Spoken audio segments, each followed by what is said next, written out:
C'était un de ces samedis comme on les rêve. Le ciel était d'un bleu pur, sans un seul nuage, et le soleil réchauffait l'air juste ce qu'il faut. Dans un coin tranquille de Scottsdale, en Arizona, Adrien Colbert profitait enfin d'un moment de repos bien mérité. Installé sur une chaise longue en bois près de sa piscine à débordement, il laissait le temps passer doucement, une boisson fraîche à la main, ses lunettes de soleil sur le nez. Adrien avait 44 ans et il n'était pas arrivé là par hasard. Né dans un quartier difficile, il avait connu les privations, les sacrifices, les rêves qu'on repousse par manque de moyens. Mais il avait toujours su qu'il ne se laisserait pas définir par ses débuts. À force de travail, de détermination et d'intelligence, il était devenu le fondateur d'une des entreprises technologiques les plus florissantes du pays. Aujourd'hui, il valait des centaines de millions de dollars. Pourtant, rien dans son attitude ne le trahissait. T-shirt blanc simple, short de bain gris, pas de montre voyante, juste un homme dans la paix qu'il s'était construite. Son jardin était magnifique, des rangées de palmiers entouraient la piscine étincelante. Au loin, la silhouette orangée de Camelback Mountain complétait le tableau. Le téléphone vibra doucement. Une notification sur une réunion prévue la semaine prochaine. Il l'ignora. Aujourd'hui, pas de réunion, pas de décision. Juste le calme, l'eau, le ciel. Adrien ferma les yeux un instant, savourant la sensation rare du silence. Pas de bruit de circulation, pas d'email urgent, juste le léger clapotis de l'eau quand le vent passait. Il pensa à tout le chemin parcouru, de ses petits appartements à Oakland jusqu'à cette propriété élégante dans l'un des quartiers les plus privés de l'Arizona. C'était plus qu'un rêve devenu réalité, c'était la preuve que tout est possible. Mais alors qu'il savourait ce moment de paix, une ombre se posa sur ses jambes. Il rouvrit les yeux. Deux silhouettes venaient d'apparaître derrière la clôture.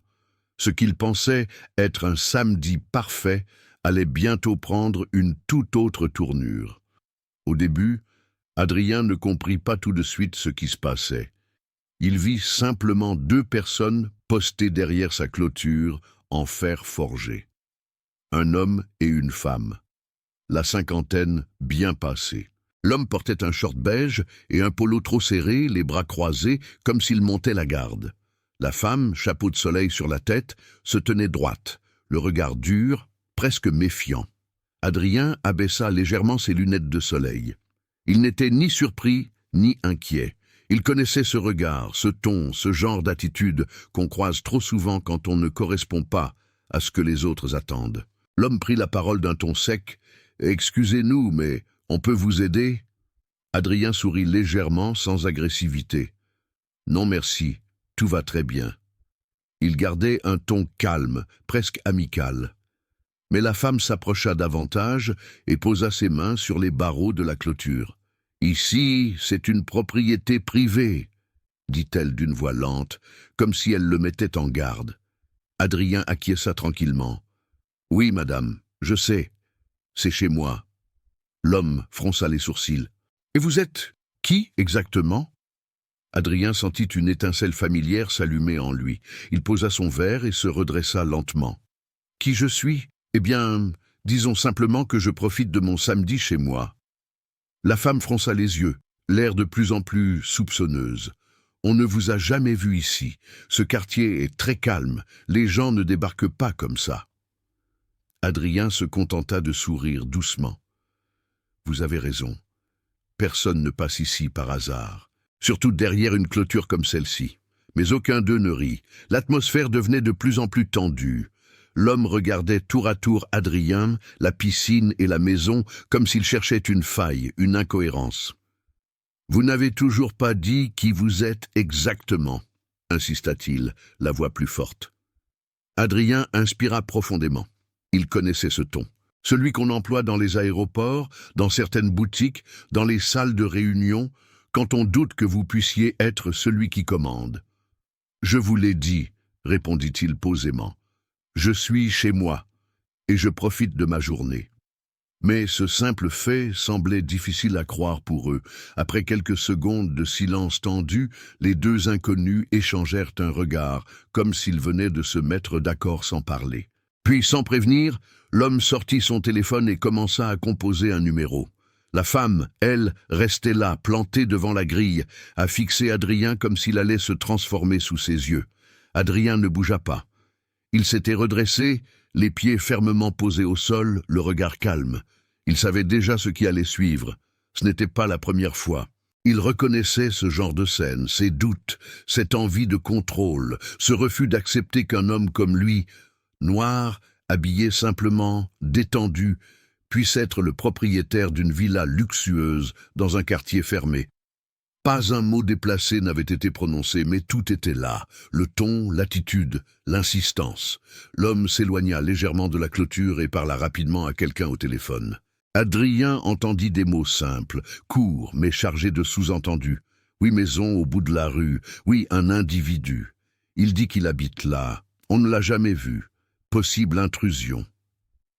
Pendant ce temps, la femme lança un dernier regard à Adrien, presque triomphant, comme si elle venait d'agir pour le bien du quartier.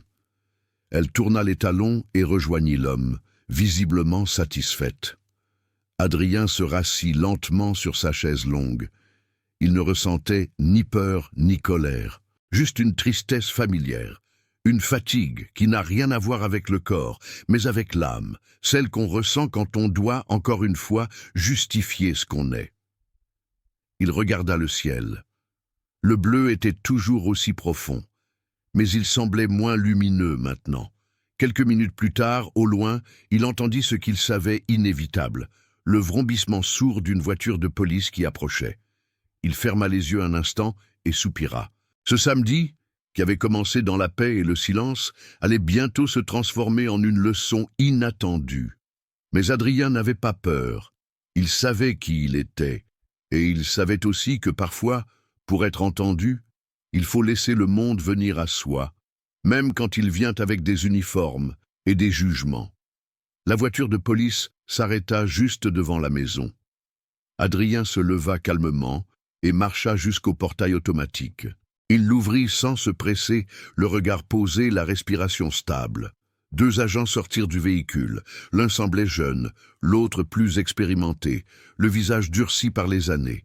Aucun des deux ne montra d'agressivité immédiate, mais leurs gestes étaient précis, habitués. Ils s'approchèrent. « Bonjour, monsieur, nous avons reçu un appel concernant une possible intrusion dans cette propriété. Est-ce que vous pouvez nous dire ce que vous faites ici ?» Adrien hocha la tête, sans perdre son calme. « Oui, bien sûr, je suis chez moi. Vous voulez voir mes papiers ?» Il tendit déjà son portefeuille, preuve d'habitude.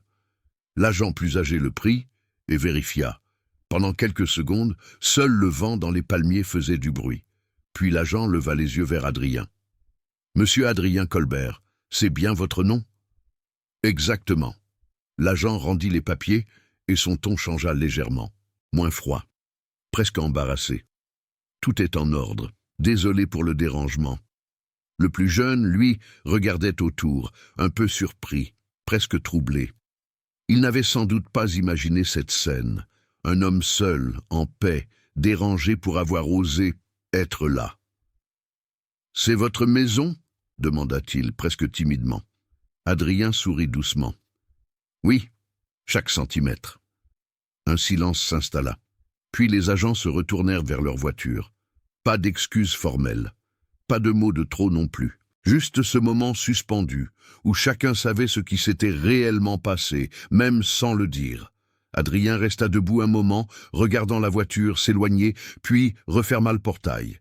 Il retourna vers sa chaise longue, s'assit et reprit son verre, désormais tiède.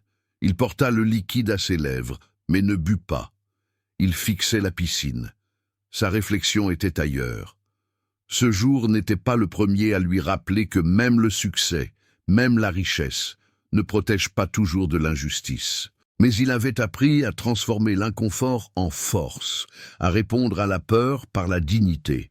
Ce que ces gens-là ne savaient pas, ni les voisins soupçonneux, ni même les policiers, c'est le chemin que Adrien avait dû parcourir pour arriver jusque-là. Ce n'était pas une simple histoire de réussite financière, c'était une lutte lente, patiente, semée d'obstacles et de silences qu'on n'ose pas briser. Il n'avait pas vu les nuits sans sommeil, les portes qu'on lui avait fermées au nez, les contrats perdus sans explication. Il ne connaissait pas les regards qu'on détourne, les salles où on l'avait fait attendre plus longtemps que les autres, les réunions où sa voix semblait soudain devenir invisible. Il ne savait pas qu'il avait grandi dans un quartier oublié des cartes postales, où les rêves semblaient toujours trop grands pour être vrais. Il n'avait aucune idée du courage qu'il avait fallu pour continuer, pour se relever à chaque chute, pour croire encore qu'un autre avenir était possible. Il n'avait pas vu sa mère, fatiguée mais fière, qui lui répétait chaque soir « Tu n'es pas moins qu'eux, tu dois juste être plus fort, plus patient ».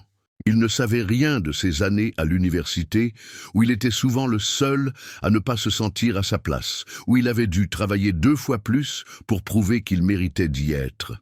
Non, tout ce qu'il voyait, c'était un homme noir, seul, dans une maison trop belle. Et dans leur esprit, cela ne collait pas. Cela ne pouvait pas être. Mais ce qu'Adrien savait, lui, c'est que leur regard n'avait aucun pouvoir sur ce qu'il avait construit. Il savait que son histoire, même invisible, vivait dans chaque pierre de cette maison, dans chaque éclat de lumière sur l'eau, dans le simple fait d'être là. Il n'avait pas besoin de crier. Son existence était déjà une réponse. Il n'avait pas besoin de se justifier. Sa paix était sa plus grande victoire. Et ce qu'il ne saurait sans doute jamais, c'est qu'en le soupçonnant, il n'avait pas humilié un homme. Il lui avait simplement rappelé à quel point il avait grandi. Le soleil avait commencé à descendre lentement derrière les arbres. Une lumière douce baignait la terrasse, comme pour apaiser ce qui venait de se passer. Adrien était toujours là, assis, le regard lointain. Il n'attendait plus rien. Il avait simplement besoin de rester dans le silence. Dans sa tête, les événements de la journée défilaient sans bruit. Et pourtant, il ne ressentait plus ni colère, ni tristesse. Il sentait autre chose, plus profond. Une sorte de clarté, une confirmation. Cette maison n'était pas seulement un bien immobilier. Elle représentait une conquête intime. Ce jardin, cette piscine, ce coin de ciel, tout cela n'était pas un luxe ostentatoire, mais une récompense muette. Un rappel que, malgré les barrières visibles et invisibles, il avait avancé, et que cela suffisait. Le plus étrange, c'est qu'il ne leur en voulait même pas vraiment. Pas à ses voisins, ni aux policiers. Il savait que la peur naît souvent de l'ignorance, et que l'ignorance se transmet plus facilement que le respect. Il n'était pas venu dans ce quartier pour éduquer qui que ce soit. Mais aujourd'hui, sans un mot plus haut que l'autre, sans violence ni révolte, il avait planté une graine. Et parfois, cela suffit. La nuit tomba doucement, et Adrien alluma une petite lampe d'extérieur. Le vent était tiède. Il sourit, presque imperceptiblement. Il pensa à sa mère, à sa jeunesse, à tout ce qu'il avait traversé. Peut-être que cette journée avait été une épreuve, ou peut-être une chance, car parfois, c'est précisément quand on croit qu'on a atteint le sommet qu'on découvre qu'un nouveau chemin s'ouvre. Ce samedi ne serait pas oublié. Pas à cause de la visite des policiers, mais parce qu'il venait de comprendre que sa présence, sa simple tranquillité, valait plus qu'un long discours. Il leva son verre une dernière fois comme pour trinquer avec la vie. Il n'avait rien à prouver, il avait juste à être. Et dans ce quartier, où certains ne le voyaient que comme un intrus, il venait peut-être de commencer à exister. Non pas à leurs yeux, mais à travers son propre regard, libre et entier.